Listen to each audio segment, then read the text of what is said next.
Why is conversation around dating so toxic?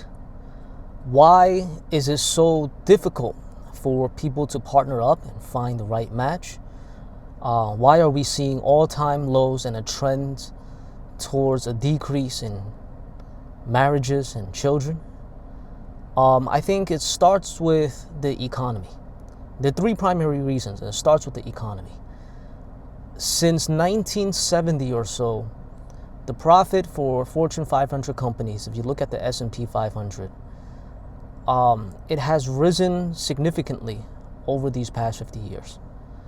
But the wages for the population has, accounting for inflation, has pretty much stayed the same. So corporations are more profitable.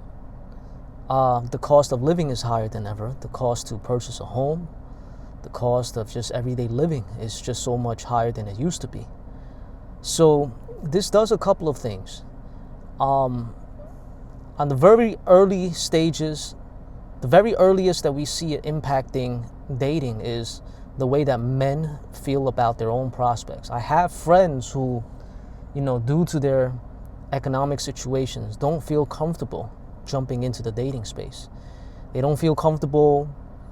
Perhaps they may be okay with a casual relationship, but they feel like they themselves are not settled. They don't have anything to bring to a table when it comes to dating. And, it's one thing for the man to feel this way about themselves. It's also, the flip side is also true when women are actively saying these things on social media and kind of putting down the men who are not able to offer them perhaps the financial, material things that they expect.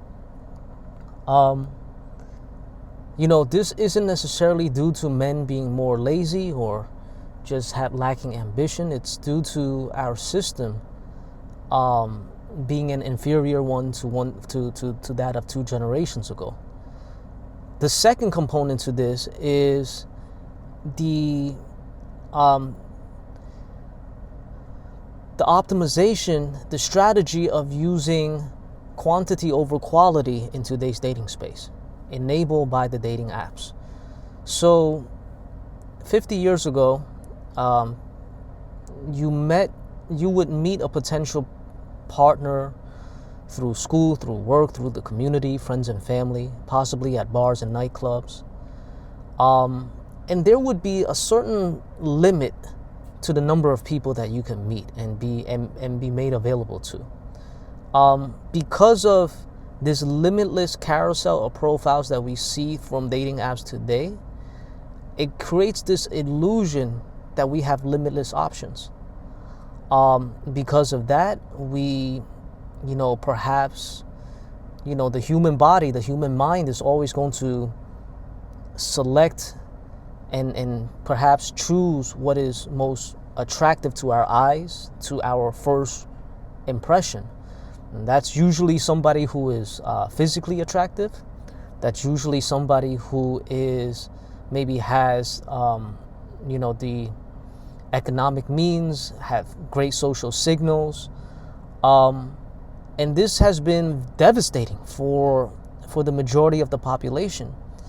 Because what happens is I have friends who, I remember when Tinder first came out in the early 2010s, they would simply swipe right without even looking at the profile. They would swipe right and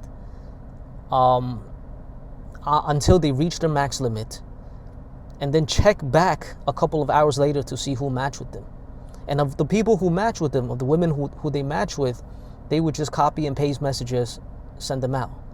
So it creates a very, impersonal type of medium that makes a social behavior that would be completely unacceptable in person.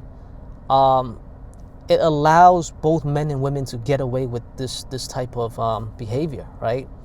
Ghosting is another behavior that, if you're talking to someone in person, you can't just, you're having a good conversation with them, you can't just turn your face away and ignore them, right?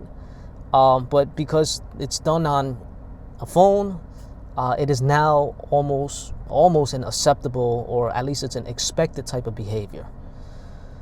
So this type of behavior, it's created from the digital normalization,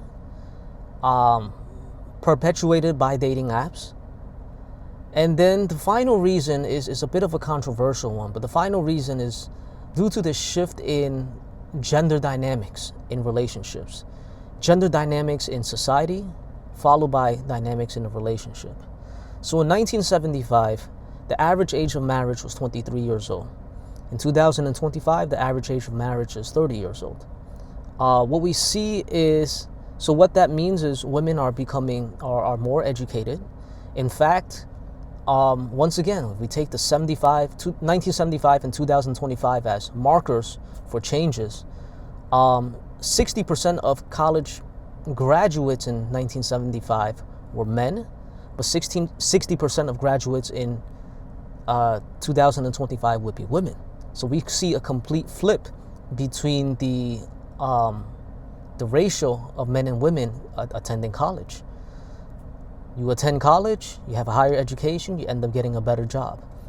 Young women, Gen Z women, actually out-earn Gen Z men. So this is a complete shift in dynamics in economic power that over in just 50 short years.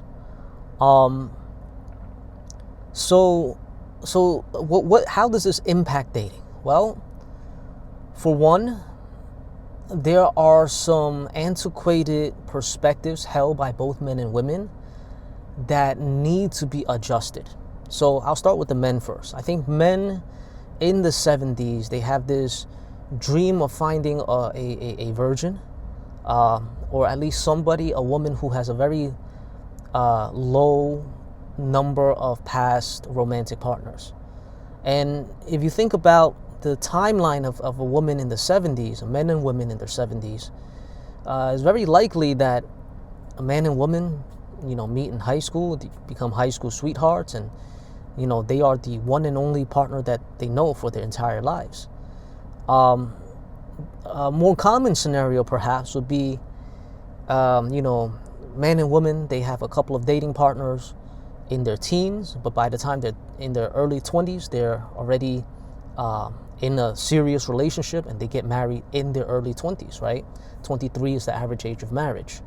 So at that time, it was probably the norm to have very few previous intimate partners for both men and women before marriage. But as the average age of marriage has extended to 30 years old, I think men have to become much more accepting that in a woman's 20s, in her early 20s, she is going to have partners. And this is a tough pill to swallow for a lot of men. But, is it reasonable to expect a woman to not be dating in her 20s?